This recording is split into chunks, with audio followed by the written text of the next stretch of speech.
दोस्तों, आज हम फिर एक नई वीडियो लेकर के आए हैं। आज की वीडियो है शंकर जी और राम जी का युद्ध, यानी भगवान भोलेनाथ और भगवान राम का जो युद्ध है वो किस प्रकार से हुआ था, क्यों हुआ था।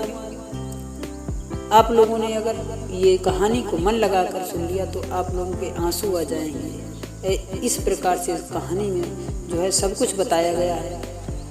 दोस्तों, आप लोग जो है कहानी को हमारी ध्यानपूर्वक जरूर सुनिए, और अगर हमारे चैनल हिंदी कहानियाँ पर पहली बार आए हैं तो हमारे चैनल हिंदी कहानियाँ को सब्सक्राइब जरूर कर दीजिए, क्योंकि हम आप लोगों के लिए एक नई सीख और नई जानकारी लेकर के आते हैं। जो जानकारी आप लोगों को अभी तक नहीं है वो जानकारी आप लोगों को हमारी वीडियो के माध्यम से मिल सकेगी। तो चलिए अब हम वीडियो को शुरू करते हैं। बात उन दिनों की है कि जब श्री राम का अश्वमेध यज्ञ चल रहा था। श्री राम के अनुज शत्रुघ्न ने नेतृत्व में असंख्य वीरों की सेना सारे प्रदेश को विभाजित करती जा रही थी। यज्ञ का अश्व प्रदेश जा रहा था। इस क्रम में कई राजाओं के द्वारा एक का घोड़ा पकड़ा गया, लेकिन अयोध्या की सेना के आगे उन्हें झुकना पड़ा। शत्रुघ्न के अलावा सेना में हनुमान, सुग्रीव और भरत पुत्र पुष्कर सहित कई महारथी उपस्थित थे, जिन्हें जीतना देवताओं के लिए भी संभव नहीं था।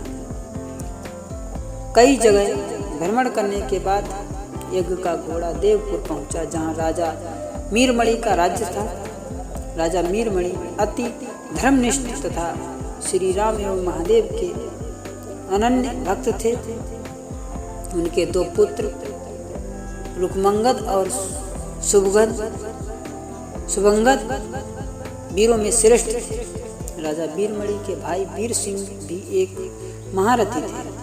राजा वीरमणि ने भगवान शंकर की तपस्या कर उन्हें प्रसन्न किया था, और महादेव ने उन्हें उनकी ओर उनके पूरे राज्य की रक्षा का वरदान दिया था। महादेव के द्वारा रक्षित होने का कारण कोई भी उनके राज्य पर आक्रमण करने का साहस नहीं करता था। जब अश्व उनके राज्य में पहुंचा तो राजा वीरमणि के पुत्र रुकमंगद ने उसे बंदी बना लिया और अयोध्या के सैनिकों से कहा कि युद्ध का घोड़ा उनके पास है, इसलिए वे जाकर शत्रुघ्न से कहें कि विधिवत युद्ध कर वो अपना अश्व छुड़ा ले। जब रुकमंगद ने ये सूचना अपने पिता को दी तो वो बड़े चिंतित हुए और अपने पुत्र से कहा कि अनजाने में तुमने श्री राम के यज्ञ का घोड़ा पकड़ लिया है। श्री राम हमारे मित्र हैं और उनसे शत्रुता करने का कोई औचित्य नहीं है, इसलिए तुम यज्ञ का घोड़ा वापस लौटा दो। इस पर रुकमंगद ने कहा कि हे पिताश्री, मैंने तो उन्हें युद्ध की चुनौती भी दे दी है, अतः अब उन्हें बिना युद्ध के अश्व लौटाना हमारा और उनका दोनों का अपमान होगा। अब तो जो हो गया है उसे बदला नहीं जा सकता है, इसीलिए आप मुझे युद्ध की आज्ञा दी। पुत्र की बात सुनकर वीरमणि ने उसे सेना सुसज्जित करने की आज्ञा दे दी।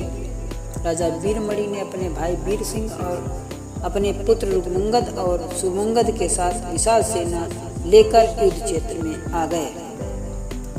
इधर जब शत्रुघ्न को सूचना मिली कि उनके एक का घोड़ा बंदी बना लिया गया है तो वो बहुत ही क्रोधित हुए एवं अपनी पूरी सेना के साथ युद्ध के लिए युद्ध क्षेत्र में आ गए। उन्होंने पूछा कि उनकी सेना से कौन अश्व को छुड़ाएगा, तो भरत पुत्र पुष्कर ने कहा कि तातश्री, आप चिंता न करें, आपके आशीर्वाद और श्री राम के प्रताप से मैं आज ही सभी योद्धाओं को मारकर अश्व को मुक्त करता हूँ। वे दोनों इस प्रकार बात कर रहे थे कि पवन सुत हनुमान ने कहा कि राजा वीरमणि के राज्य का राज्य पर आक्रमण करना स्वयं परमपिता ब्रह्मा के लिए भी कठिन है, क्योंकि ये नगरी महाकाल द्वारा रक्षित है।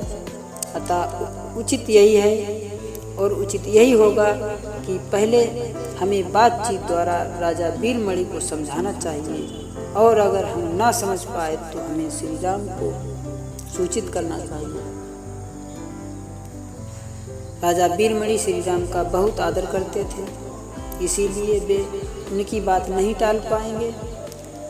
हनुमान की बात सुनकर श्री शत्रुघ्न बोले कि हमारे रहते अगर श्री राम को युद्ध भूमि में आना पड़े, ये हमारे लिए अत्यंत लज्जा की बात है। अब तो भी हो, हमें युद्ध तो करना ही पड़ेगा। ये कहकर वे सेना सहित युद्ध भूमि में पहुंच गए। भयानक युद्ध छिड़ गया। भरत पुत्र पुष्कल सीधा जाकर राजा वीरमणि से भिड़ गया। दोनों अतुलनीय वीर थे। वे दोनों तरह तरह के शस्त्रों का प्रयोग करते हुए युद्ध करने लगे। हनुमान राजा वीरमणि के भाई महापराक्रमी वीर सिंह से युद्ध करने लगे। रुकमंगद और शुभमंगद ने शत्रुघ्न पर धावा बोल दिया। जब शत्रुघ्न पर धावा बोल दिया, पुष्कल और वीरमणि में बड़ा घमासान युद्ध हुआ। अंत में पुष्कल ने वीरमणि पर 8 नराच बाणों से वार किया। इस बार को राजा वीरमणि सह नहीं सके और मूर्छित होकर अपने रथ पर गिर पड़े। वीर सिंह ने हनुमान पर कई अस्त्रों का प्रयोग किया, पर उन्हें कोई हानि न पहुंचा सका। हनुमान ने एक विकट पेड़ से वीर सिंह पर वार किया। इससे वीर सिंह रक्त बमन करते हुए मूर्छित हो गया। उधर श्री शत्रुघ्न और राजा वीरमणि के पुत्रों में असाधारण युद्ध चल रहा था। अंत में कोई चारा न देखकर शत्रुघ्न ने दोनों भाइयों को नागपास में बांध लिया। अपनी विजय देखकर शत्रुघ्न की सेना के सभी वीर सिंहासन करने लगे। उधर राजा वीरमणि की मूर्छा दूर हुई और उन्होंने देखा कि उनकी सेना हार के कगार पर है। ये देखकर उन्होंने भगवान रुद्र का स्मरण किया। महादेव ने अपने भक्त को मुसीबत में जानकर वीरभद्र के नेतृत्व में नंदी भृंगी सहित सारे गणों को युद्ध क्षेत्र में भेज दिया। महाकाल के सारे अनुचर उनकी जय जयकार करते हुए अयोध्या की सेना पर टूट पड़े। शत्रुघ्न, हनुमान और सारे लोगों को लगा कि जैसे प्रलय आ गया हो। जब उन्होंने भयानक मुख वाले रुद्र अवतार वीरभद्र, नंदी भृंगी सहित महादेव की सेना देखी तो सारे सैनिक भय से कांप उठे। शत्रुघ्न ने हनुमान से कहा कि जिस वीरभद्र ने बात ही बात में दक्ष प्रजापति का मस्तक काट डाला था और जो तेज और क्षमता में स्वयं महाकाल के समान है, उसे युद्ध में कैसे हराया जा सकता है। ये सुनकर के पुष्कल ने कहा कि हे तात्सरी, आप दुखी मत हो। अब तो जो भी हो, हमें युद्ध तो करना ही पड़ेगा। ये कहते हुए पुष्कल वीरभद्र से, हनुमान नंदी से और शत्रुघ्न भृंगी से जा भिड़े। पुष्कल ने अपने सारे दिव्य शास्त्रों का प्रयोग वीरभद्र पर कर दिया, लेकिन वीरभद्र ने कहा बात बात ही में उसे काट दिया। उन्होंने पुष्कल से कहा कि हे बालक, अभी तुम्हारी आयु मृत्यु को प्राप्त होने की नहीं हुई है, इसीलिए युद्ध क्षेत्र से हट जाओ। उसी समय पुष्कल ने वीरभद्र पर शक्ति से प्रहार किया, जो सीधे उनके मर्म स्थान पर जाकर लगा। जिसके बाद वीरभद्र ने क्रोध से थर्राते हुए एक त्रिशूल से पुष्कल का मस्तक काट दिया और भयानक सिंहनाद किया। उधर भृंगी आदि गणों ने शत्रुघ्न पर भयानक आक्रमण कर दिया। अंत में भृंगी ने महादेव के दिए पास में शत्रुघ्न को बांध दिया। हनुमान अपनी पूरी शक्ति से नंदी से युद्ध कर रहे थे। उन दोनों ने ऐसा युद्ध किया जैसे पहले किसी से नहीं किया था। दोनों श्री राम के भक्त थे और महादेव के तेज से उत्पन्न हुए थे। काफी देर लड़ने के बाद कोई और उपाय न देख करके नंदी ने शिवास्त्र का प्रयोग कर जब हनुमान को पराभूत कर दिया। अयोध्या के सेना की हार देखकर राजा वीरमणि की सेना में जबरदस्त उत्साह आ गया और वे बाकी बचे सैनिकों पर टूट पड़े। ये देखकर हनुमान ने शत्रुघ्न से कहा कि मैंने आपसे पहले ही कहा था कि ये नगरी महाकाल द्वारा रक्षित है, लेकिन आपने मेरी बात नहीं मानी। अब इस संकट से बचाव का एक ही उपाय है कि हम सब श्री राम को याद करें। ऐसा सुनते ही सारे सैनिक शत्रुघ्न, पुष्कल एवं हनुमान सहित श्री राम को याद करने लगे। अपने भक्तों की पुकार सुनकर श्री राम तत्काल ही लक्ष्मण और भरत के साथ वहां आ गए। अपने प्रभु को आया देखकर सभी हर्षित हो गए एवं सबको ये विश्वास हो गया कि अब हमारी विजय निश्चित है। श्री राम के आने पर जैसे ही पूरी सेना में प्राण का संचार हो गया, श्री राम ने सबसे पहले शत्रुघ्न को मुक्त कराया और उधर लक्ष्मण ने हनुमान को मुक्त करा दिया। जब श्री राम, लक्ष्मण और भरत ने देखा कि पुष्कल मृत्यु को प्राप्त हो चुके हैं तो उन्हें बड़ा दुख हुआ। भरत को शोक में मूर्छित हो गए। श्री राम ने क्रोध में आकर वीरभद्र से कहा कि तुमने जिस प्रकार पुष्कल का वध किया है उसी प्रकार अपने जीवन का भी अंत समझो। ऐसा कहते हुए श्री राम ने सारी सेना के साथ शिवगणों पर धावा बोल दिया। जल्द ही उन्हें ये पता चल गया कि शिवगणों पर साधारण अस्त्र बेकार हैं, इसीलिए उन्होंने महर्षि विश्वामित्र द्वारा प्रदान किए गए दिव्य शस्त्रों से वीरभद्र और नंदी सहित सारी सेना को विदीर्ण कर दिया। श्री राम के प्रताप से पार ना पाते हुए सारे गणों ने एक स्वर में महादेव का आह्वान करना शुरू कर दिया। जब महादेव ने देखा कि उनकी सेना बड़े कष्ट में है तो वे स्वयं युद्ध क्षेत्र में प्रकट हुए। इस अद्भुत दृष्टि को देखते हुए और देखने के लिए परमपिता ब्रह्मा सहित सारे देवता आकाश में स्थित हो गए। जब महाकाल ने युद्ध क्षेत्र में प्रवेश किया तो उनके तेज से श्री राम की सारी सेना मूर्छित हो गई। जब श्री राम ने देखा कि स्वयं महादेव रण क्षेत्र में आए हैं तो उन्होंने शस्त्र का त्याग कर भगवान रुद्र को दंडवत प्रणाम किया एवं उनकी स्तुति की।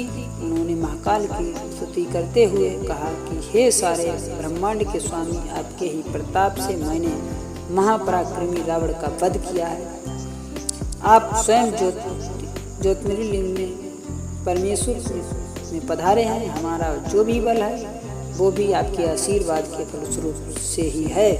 ये जो अश्वमेध यज्ञ मैंने किया है वो भी आपकी ही इच्छा से ही हो रहा है, इसलिए हम पर कृपा करें और इस पर युद्ध का अंत करें। ये सुनकर भगवान रुद्र बोले कि राम, आप स्वयं विष्णु के दूसरे रूप में हैं। मेरी आपसे युद्ध करने की कोई इच्छा नहीं है। फिर भी चूंकि मैंने अपने वीरमणि को उसकी रक्षा का वरदान दिया है, इसलिए मैं इस युद्ध से पीछे नहीं हट सकता हूँ। अतः संकोच छोड़कर आप युद्ध करें। श्री राम ने इसे महाकाल की आज्ञा मानकर युद्ध करना शुरू किया। दोनों में महान युद्ध छिड़ गया, जिसे देखने देवता लोग आकाश में स्थित हो गए। श्री राम ने अपने सारे दिव्य शस्त्रों का प्रयोग महाकाल पर कर दिया, पर उन्हें संतुष्ट नहीं कर सके।